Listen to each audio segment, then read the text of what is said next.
La délégation de la Commission économie et finances de l'Assemblée nationale, conduite par l'honorable Maurice Mavungu, a effectué une visite au méga-projet complexe musée de l'esclavage en construction sur la baie de Luango, en compagnie du ministre délégué à l'industrie touristique, Prince Bertrand Bayambula, le vendredi 17 juillet dernier. Ce projet culturel de l'histoire mémorielle de la traite des esclaves, un projet touristique et économique. Le ministre Prince Bertrand Bayambula s'exprime au sujet de ce méga-projet. Ici nous sommes dans le chantier du musée de Luango, le musée des esclaves, un projet emblématique du président de la République. Donc les travaux sont en cours et donc nous avons reçu les instructions du président de la République, chef de l'État, de voir comment, au même moment que les travaux sont en train d'évoluer, de voir comment est-ce que le volet industrie touristique va apparaître dans ce projet intégrateur.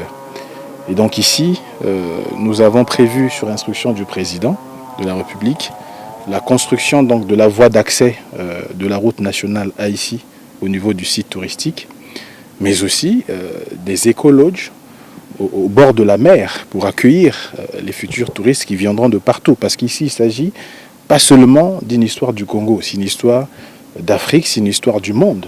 S'étendant sur 3300 mètres carrés de superficie, ce méga-projet comprend entre autres des salles d'exposition des œuvres culturelles, une cinémathèque, un amphithéâtre, une zone commerciale et un parcours permanent du mémorial. Le président de la Commission économie et finances sur l'appréciation des travaux. Nous commençons par remercier le gouvernement de la République d'avoir pensé qu'au-delà de l'industrie touristique, il doit y avoir une économie touristique tout autour. Et à ce titre, le gouvernement a pensé qu'une réflexion devrait être menée par le pouvoir exécutif et le pouvoir législatif, de façon à ce que nous puissions donner un contenu économique au musée qui est en construction ici. Il ne s'agit pas simplement de venir visiter le musée, mais il faut que nous allions vers ce que nous, à la Commission, appelons maintenant une économie dite touristique. Et cette transition-là, nous comptons la faire ici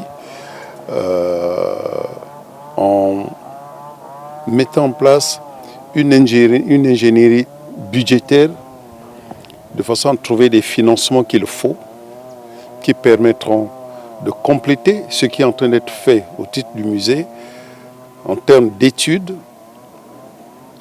les études enfin d'aménager le site, que le site devienne non simplement un lieu de visite, mais un lieu de séjour également, où les gens peuvent faire également le commerce. Signalons que de ce site historique y ont transité plus de 2 millions d'Africains.